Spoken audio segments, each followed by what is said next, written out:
Hello guys, இன்னைக்கு நம்ம பார்க்க போறது பிரம்ம முகூர்த்தத்தின் ரகசியம். நம்மள சில பேருக்கு காலையில சீக்கிரமா எந்திரிக்கிற பழக்கம் இருக்காது. அதுலயும் காலையில 3 மணி 4 மணிங்கிறது நிறைய பேருக்கு மிட் நைட் அப்படின்னு தான் சொல்லணும். ஆனா டெய்லி காலையில நம்ம சீக்கிரமா எந்திரிச்சா நம்ம லைஃப்ல ஏகப்பட்ட மிராக்கிள்ஸ் நடக்கும். முக்கியமா காலையில 3 இல்லைன்னா 4 மணிக்கு முழிக்கிறப்போ நிறைய சக்சஸை நம்மளால அச்சீவ் பண்ண முடியும். அந்த சக்சஸை கொடுக்குற டைம் தான் வேதிக் புக்ஸ்ல பிரம்ம முகூர்த்தம் அப்படின்னு சொல்றாங்க. ஒரு நாளைக்கு நம்ம கிட்ட 24 மணி நேரம் இருக்கும். அதுல ஒரு பார்ட்டு தான் இந்த பிரம்ம முகூர்த்தம். மோஸ்ட்லி ஏர்லி மார்னிங் 3:30 5:30 இந்த பிரம்ம முகூர்த்தம் டைம் இருக்கு. பிரம்ம முகூர்த்த டைம்ல ஏகப்பட்ட பெனிஃபிட்ஸ் அண்ட் மிராக்கிள்ஸ் இருக்குன்னு ஆயுர்வேதிக் புக்ஸ்ல சொல்லப்பட்டிருக்கு.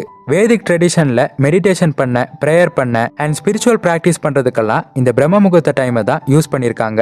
சூரியன் உதயமாகிறதுக்கு 1 மணி நேரம் இல்லைன்னா 1.5 மணி நேரத்துக்கு முன்னாடி அட்மாஸ்பியர்ல எனர்ஜி ஷிஃப்டிங் நடக்குமா. சோ அந்த வித்தியாசமான பெனிஃபிட்ஸை கொடுக்கக்கூடிய எனர்ஜி இந்த என்வாயன்மெண்ட் ஸ்பேஸ்ல ஃபில் பண்ணிருக்குமா. இந்த டைம்ல நமக்கு சுப்ரீம் நாலேஜ், எட்டர்னல் ஹாப்பினஸ் இது அதிகமா கிடைக்குமா. நைட்டு நல்லா தூங்கி இந்த பிரம்ம முகூர்த்த நேரத்துல எந்திரிக்கிறப்போ அந்த என்விரான்மெண்ட் ரொம்ப பியூரா, அமைதியா, பீஸ்ஃபுல்லா இருக்கும். சோ நம்ம மைண்டுக்கு ஒரு ரெஃப்ரெஷ்மெண்ட் கிடைக்கும். இந்த டைம்ல மெடிடேட் பண்றப்போ மென்டல் பெர்ஃபார்மன்ஸ் இன்க்ரீஸ் ஆகுது. ஒருவேளை உங்களுக்கு மென்டல் இரிட்டேஷன் அதிகமா இருக்கு, சோம்பேறித்தனம் ஜாஸ்தியா இருக்கு, இல்ல ஹைப்பர் ஆக்டிவா இருக்கீங்க அப்படின்னா இந்த பிரம்ம முகூர்த்த நேரத்துல எந்திரிக்க ட்ரை பண்ணுங்க அண்ட் மெடிடேஷன் பண்ண ட்ரை பண்ணுங்க. இதன் மூலமா எந்த ஒரு மென்டல் இரிட்டேஷனும் இல்லாம சுறுசுறுப்பா இருக்க முடியும். இந்த பிரம்ம முகூர்த்த டைம்ல தான் நம்ம வாழ்க்கைக்கு தேவைப்படுற வைட்டல் எனர்ஜி அட்மாஸ்பியர்ல ஸ்ப்ரெட் ஆகுது. இந்த டைம்ல அதிகமா பொல்யூஷனும் இருக்காது. நீங்க காமா இருக்கணும், நல்லா ரிலாக்ஸா இருக்கணும்னு ஆசைப்பட்டீங்கன்னா இந்த டைமை சூஸ் பண்ணுங்க. இந்த டைம்ல நீங்க எழுந்ததும் ஏதாவது ஸ்பிரிச்சுவல் மந்திராஸ் தெரிஞ்சா அதை கூட நீங்க சொல்லலாம். இல்ல பாசிட்டிவான அஃபர்மேஷன் நிறைய சொல்லுங்க, மணி அஃபர்மேஷன் நிறைய சொல்லுங்க. ஈஸியாவே உங்களால அதை அட்ராக்ட் பண்ணவும் முடியும். இது எல்லாமே ரியலிஸ்டிக்காவே ஆயுர்வேத புத்தகங்கள்ல சொல்லப்பட்டிருக்கு. இது உண்மையா இருக்குமா இல்லையா அப்படிங்கிற சந்தேகம் எல்லாம் வேணாம். ஏன்னா பிரம்ம முகூர்த்த நேரத்துல எந்திரிக்கும் போது உண்மையாவே நம்மளோட எனர்ஜி அதிகமாகுதா, நம்ம உடம்பு சுறுசுறுப்பாகுதா அப்படின்னு சயின்டிபிக்காவே ரிசர்ச் கண்டக்ட் பண்ணிருக்காங்க. நம்ம காலையில முழிக்கிறப்பவே அந்த டேவை பீஸ்ஃபுல்லா ஸ்டார்ட் பண்ணா அந்த நாள் முழுவதுமே நமக்கு எனர்ஜெட்டிக்கா தான் இருக்கும். இந்த பிரம்ம முகூர்த்த நேரத்துல இந்த அட்மாஸ்பியர்ல 41% சுத்தமான ஆக்சிஜன் இருக்குமா. இது நம்ம லங்ஸுக்கு ரொம்ப நல்லதான். அந்த சுத்தமான காத்தை நம்ம சுவாசிக்கிறப்ப நம்ம உடம்புக்குள்ள போற அந்த ஆக்சிஜன் நம்ம இன்னர் ஆர்கன்ஸை சரி பண்ணுதான். அது மட்டும் இல்லாம நம்ம நார்மலா பிரீத்திங் பண்றதை விட வயிற்று பகுதியில இருந்து டீப் பிரீத்திங் பண்ணும்போது நமக்கு இன்னுமே அதிகமான பெனிஃபிட்ஸ் கிடைக்குதுன்னு சொல்றாங்க. அதாவது நம்ம மூச்சு காத்த உள்ள இழுக்கிறப்ப நம்ம வயிறு வெளியே வரணும், நம்ம மூச்சு காத்த வெளியிடுறப்ப நம்ம வயிறு நார்மல் ஸ்டேஜுக்கு போகணும். ஏன்னா நார்மலா நம்ம பிரீத்திங் பண்றப்போ அந்த ஏர் நம்ம செஸ்டோட ஸ்டாப் ஆயிரும். சோ நம்ம டீப் பிரீத்திங் பண்றது ரொம்பவே முக்கியமானது. இந்த பிரம்ம முகூர்த்த நேரத்துல நிறைய பேர் தூங்க தான் செய்வாங்க. சோ அதனாலேயே யூனிவர்ஸோட எனர்ஜி ரொம்ப அதிகமா இருக்கும். நாம நினைக்கிறத ஈஸியா அட்ராக்ட் பண்ணவும் முடியும். இதை நம்ம எப்படி அட்ராக்ட் பண்றோம் அப்படின்னா நம்ம தாட் வேவ்ஸ் மூலமா தான் அட்ராக்ட் பண்றோம். ஏன்னா மற்ற நேரங்கள்ல இருக்கிறத விட இந்த நேரத்துல தான் நம்ம மனசு ரொம்ப அமைதியா இருக்கும். சோ அந்த நேரத்துல நம்ம முழு கவனத்தோட ஒரு விஷயத்துல கவனம் செலுத்தும் போது நம்மளோட மொத்த எனர்ஜியுமே அந்த ஒரு விஷயத்து மேலதான் நம்ம கொடுக்க ஆரம்பிப்போம். இதனால அந்த விஷயத்த ஈஸியா அடையிறதுக்கான வாய்ப்புகள்ங்கிறது அதிகமாகுது. அது மட்டும் இல்லாம நம்ம காலை பொழுத மட்டும் சரியா கையாள பழகிட்டோம்னா அந்த நாள் முழுக்க நம்ம செய்ய போற ஒவ்வொரு விஷயங்கள்லயும் நம்மளால வெற்றி பெற முடியும். உதாரணமா நீங்க அதிகாலையில் எந்திரிச்ச உடனே உங்களுக்கு பிடிச்ச விஷயத்த செய்றீங்க. அதனால உங்ககிட்ட இருக்க அந்த எனர்ஜி லெவலுங்கிறது ரொம்ப அதிகமா இருக்கும். இதனாலேயே அதுக்கப்புறம் நீங்க செய்ய போற ஒவ்வொரு விஷயமும் அந்த பாசிட்டிவ் எனர்ஜியோட செய்யும் போது அந்த ஒவ்வொரு விஷயத்துல இருந்தும் உங்களுக்கு பாசிட்டிவ் எனர்ஜிங்கிறது திரும்பவும் கிடைக்கும். இப்படியே அந்த பாசிட்டிவ் எனர்ஜி உங்ககிட்ட அதிகமாகி அந்த நாள் முழுக்க நீங்க செய்யற ஒவ்வொரு விஷயங்களையும் நீங்க சரியா செஞ்சு முடிப்பீங்க. இதனால உங்களால முடியாதுன்னு நினைச்ச விஷயங்களை கூட அந்த பாசிட்டிவ் எனர்ஜியால நீங்க அதை செஞ்சு முடிக்க முடியும். சோ இதே மாதிரி தான் இந்த பிரம்ம முகூர்த்த நேரத்துல எல்லாருமே தூங்கிக்கிட்டு இருப்பாங்க. சோ இந்த யூனிவர்ஸோட எனர்ஜி ரொம்ப அதிகமா இருக்கும். இந்த எனர்ஜியோட ரொம்ப முக்கியமான வேலையே நம்ம கவனத்தை அதிகப்படுத்துறது தான். சோ நம்ம கவனம் எங்க அதிகமாகுதோ அந்த இடத்துல நம்ம ஆற்றல்ங்கிறது அதிகமாகிக்கிட்டே இருக்கும். அந்த ஆற்றல் அதிகமாகும் போது ஆட்டோமேட்டிக்காவே அந்த விஷயத்த நம்மளால சீக்கிரமா அச்சீவ் பண்ணவும் முடியும். சோ இந்த டைம்ல நீங்க எந்திரிச்சு தியானம் பண்ணிட்டு நீங்க ஆசைப்பட்ட விஷயங்களை நினைக்கிறப்போ அதை செய்யறப்போ அது இந்த யூனிவர்ஸோட எனர்ஜி மூலமா சீக்கிரமா உங்களால அட்ராக்ட் பண்ண முடியும். ஸோ இப்படி தான் இந்த எனர்ஜிங்கிறது ஒர்க் ஆகுது. மற்ற நேரங்களில் எல்லாருமே முழிச்சுக்கிட்டு இருப்பாங்க, எல்லாருமே தனக்கான வேலைகளை செய்வாங்க. அந்த நேரத்தில் யூனிவர்ஸோட எனர்ஜிங்கிறது ரொம்ப கம்மியாக இருக்கும். அந்த நேரத்தில் நீங்கள் எந்திரிச்சும் எந்த ஒரு பிரோஜனமும் இருக்காது, கவனமும் செலுத்த முடியாது. நிறைய சக்ஸஸ்ஃபுல்லான பீப்புள் இந்த டைமில் எந்திரிக்கிறது தான் ஒரு பழக்கமாகவே வச்சிருக்காங்க. ஆப்பிள் சிஇஓவான டிம் குக் தன்னோட நாளை காலையில் 3:30 மணிக்கெல்லாம் ஸ்டார்ட் பண்ணிடுவாராம். நம்ம எல்லாருக்குமே பிடிச்ச அப்துல் கலாம் அவர்கள் அவரோட காலை நேரத்தை 4 மணிக்கெல்லாம் ஸ்டார்ட் பண்ணிடுவாராம். இந்த மாதிரி நம்ம உலகத்தில் இருக்கக்கூடிய இருக்கக்கூடிய மிகப்பெரிய வெற்றியாளர்கள் எல்லாமே இந்த டைமை தான் பயன்படுத்துறாங்க. ஏன்னா இவங்க எல்லாருமே இந்த நேரத்தோட வேல்யூ என்னங்கிறத நல்லாவே புரிஞ்சு வச்சிருக்காங்க. நீங்க இந்த பிரம்ம முகூர்த்த நேரத்துல எந்திரிச்சு மெடிடேட் பண்ணணும் அப்படின்னு கூட அவசியம் இல்ல. ஜஸ்ட் அந்த எனர்ஜியை மட்டும் நீங்க ஃபீல் பண்ணாலே நீங்க ஆல்பா ஸ்டேட்டுக்கு போயிருவீங்க.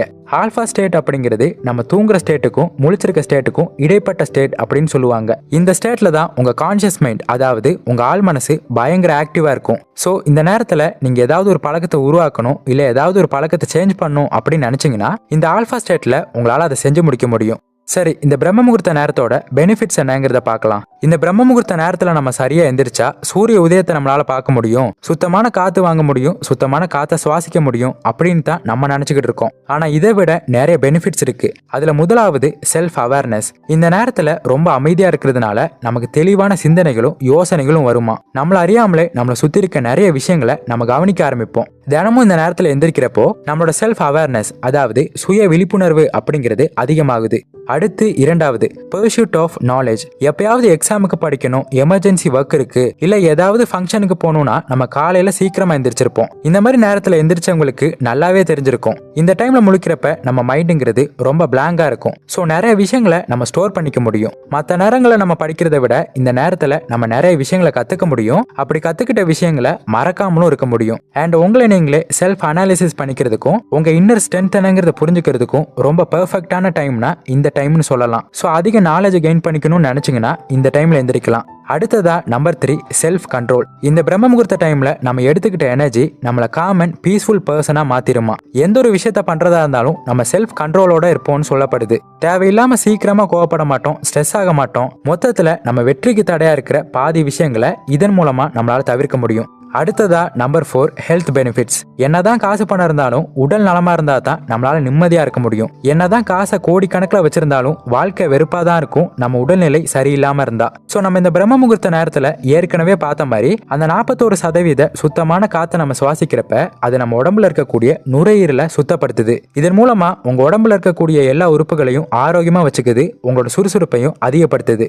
அடுத்ததா நம்பர் 5 இன்க்ரீஸ்டு ப்ரொடக்டிவிட்டி. காலையில 10 மணிக்கு முழிச்சு ரஷ் பண்ணி படப்படன்னு எல்லா வேலைகளுமே பார்த்து முடிச்சுட்டு டைம் என்னன்னு பார்த்தா திடீர்னு 5 மணி ஆயிருக்கும். 5 மணி ஆகியும் நிறைய வேலைகள் பெண்டிங்ல இருக்கு அப்படின்னு நமக்கு இன்னும் ஸ்ட்ரெஸ் அதிகமாகும். ஆனா இதுவே நீங்க காலையில 5 மணிக்கு முழிக்கிறப்ப அந்த நாள்ல முக்கியமான வேலைகளை செய்யறதுக்கான அதிகமான நேரம் கிடைக்கும். இதனால அந்த நாள்ல எவ்வளவு கஷ்டமான வேலைகள் இருந்தாலும் அதை ஹேண்டில் பண்றதுக்கான டைமும் எனர்ஜியும் அதிகமா கிடைக்கும். இந்த பிரம்ம முகூர்த்த நேரத்துல எந்திரிக்கிற நிறைய பேரு என் லைஃப்ல பெட்டரான டிசிஷன் எடுக்க முடியுது, ப்ராப்பரான பிளான் பண்ண முடியுது, என் கோல்ஸ் எல்லாம் செட் பண்ணி அதை ஈஸியா அச்சீவ் பண்ண முடியுது அப்படின்னு சொல்லியிருக்காங்க. அடுத்ததா நம்பர் 6 வெல்த் அண்ட் பெனிஃபிட்ஸ். நம்ம காலையில் சீக்கிரமா எந்திரிக்கிறப்ப நமக்கு நிறைய டைம் கிடைக்கும். ஸோ நம்ம ஒர்க்கை நம்ம நல்லா பண்ணுவோம். இதனால நம்ம இன்கமும் அதிகமாகும். அதையும் தாண்டி சுயமா ஒரு பிசினஸ் ஆரம்பிக்க கிரியேட்டிவான ஐடியாஸ் கிடைக்கும். எப்படி சம்பாதிக்கலாங்கிறத வேற வேற ஆங்கிள்ஸ்ல யோசிக்க ஆரம்பிப்பீங்க.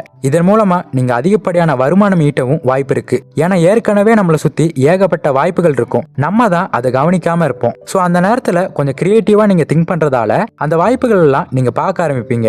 இதன் மூலமா அந்த வாய்ப்புகள் பயன்படுத்தி நீங்க நிறைய சம்பாதிக்கவும் ஆரம்பிப்பீங்க. அடுத்ததா நம்பர் 7 சன்ரைஸ். சன்ரைஸால நிறைய பெனிஃபிட்ஸ் இருக்கு. அதிகாலையில அந்த சூரியன் உதிக்கிற அந்த 1 மணி நேரத்துல கிடைக்கிற காலை வெயிலுங்கிறது ரொம்ப நல்லதுன்னு சொல்றாங்க. ஸோ ஒரு 10 நிமிஷம் அதிகாலை வெயில்ல நிக்கிறப்ப நமக்கு வைட்டமின் டி அதிகமா கிடைக்கும். அது மட்டும் இல்லாம இதனால தோல் சம்பந்தப்பட்ட பிரச்சனைகளையும் வராம தடுக்க முடியும். சூரியன் உதயமாகிறப்போ வெளியாகக்கூடிய முதல் கதிர்கள் நம்ம பாடியை ஸ்ட்ராங் ஆக்குது, ஆன்டி கேன்சர் ஃபங்க்ஷனை பாடியில் இன்க்ரீஸ் பண்ணுது. இந்த மாதிரி நிறைய பெனிஃபிட்ஸ் இருக்கு. ஸோ காலையில சீக்கிரமா முழிச்சு அந்த சூரிய கதிர்களை உங்க பாடியை அப்சர்வ் பண்ண விடுங்க. என்னடா 30 வயசுலயே வயசான மாதிரி இருக்குமே அப்படின்னு நிறைய பேர் ஃபீல் பண்ணிருப்பீங்க. என்னைக்குமே இளமையா இருக்கிறதுக்கு ஏதாவது ரகசியம் இருக்கா, ஏதாவது மருந்துகள் இருக்கா அப்படின்னு இந்த சோஷியல் மீடியால நம்ம நிறைய பேர் தேடிக்கிட்டு இருக்கோம். ஆனா இந்த பிரம்ம முகூர்த்த நேரத்துல எந்திரிக்கிறப்போ 60 வயசானாலும் நீங்க இளமையா தான் தெரிவிங்க. Chinese people and Japanese people எல்லாமே ஏர்லி மார்னிங் சீக்கிரமாவே முடிச்சிருவாங்க. ஏகப்பட்ட மெடிடேஷன் பண்ணுவாங்க. அதனாலேயே நிறைய பேர் 110 வயசுக்கு மேல வாழ்ந்தாங்க. ஸோ நீங்க என்னைக்குமே இளமையா இருக்கணும்னு நினைச்சீங்கன்னா சோஷியல் மீடியால போயிட்டு அதுக்கான ரகசியம் என்ன, அதுக்கு ஏதாவது மருந்து இருக்கா அப்படின்லாம் தேட தேவையில்ல. காலையில் ஒரு 3 மணி இல்லைன்னா 4 மணிக்குள்ள எந்திரிச்சு லைட்டா சுட வச்ச 2 கிளாஸ் தண்ணி குடிங்க. இதுவே உங்க உடம்புல இருக்க தேவையில்லாத டாக்ஸின்ஸ் எல்லாம் வெளியேற்றிரும். உங்க பாடியில பயாலஜிக்கல் கிளாக்கை சேஞ்ச் பண்ணுங்க. நீங்க சீக்கிரமா தூங்கிட்டு காலையில பிரம்ம முகூர்த்த நேரத்துல முழிக்க பழகுங்க. நிச்சயமா உங்களோட ஆன்டி ஏஜிங் ஃபங்க்ஷன் அதிகமாகும். எப்பவுமே நீங்க இளமையா இருப்பீங்க. ஸோ ஒவ்வொரு நாளுமே இந்த விஷயத்தை நீங்க ஞாபகம் வச்சுக்கோங்க. உங்களோட பழக்கங்களை நீங்க மாத்தணும்னா தொடர்ந்து 48 நாட்களாவது இதை நீங்க தினமும் பண்ணணும். இதை நீங்க தொடர்ந்து பண்ணும்போது ஒரு குறிப்பிட்ட நேரம் நேரத்துல இந்த அலாரம் இல்லாமலே உங்களால எந்திரிக்க முடியும். தொடர்ந்து இதையே நீங்க 6 மாசத்துக்கு பிராக்டிஸ் பண்ணீங்கன்னா உங்களால இந்த நேரத்தை தாண்டி தூங்குறதுக்கு மனசே வராது. முக்கியமா நைட் தூங்குறதுக்கு முன்னாடியே காலையில 4 மணிக்கெல்லாம் எந்திரிக்கணும் அப்படிங்கிற ஒரு குறிக்கோளோட தூங்குங்க. அதே மாதிரி லேட்டா தூங்க போகாதீங்க, ஒரு 10 மணிக்குள்ளேயே தூங்க பழகுங்க. ஸோ பிரம்ம முகூர்த்தத்தோட சீக்ரெட்ஸ் அண்ட் பெனிஃபிட்ஸ் என்னங்கிறது உங்களுக்கு நல்லாவே புரிஞ்சிருக்கும். ஸோ இந்த டைம்ல எந்திரிச்சு இந்த யூனிவர்ஸ்ல இருக்கக்கூடிய எனர்ஜியை அட்ராக்ட் பண்ணி சுத்தமான காற்றை சுவாசிச்சு நீங்க ஆசைப்பட்ட எல்லா விஷயங்களையுமே அட்ராக்ட் பண்ணுங்க. நிச்சயமா நீங்க நினைச்ச எல்லா விஷயத்தையுமே உங்களால அச்சீவ் பண்ண முடியும்.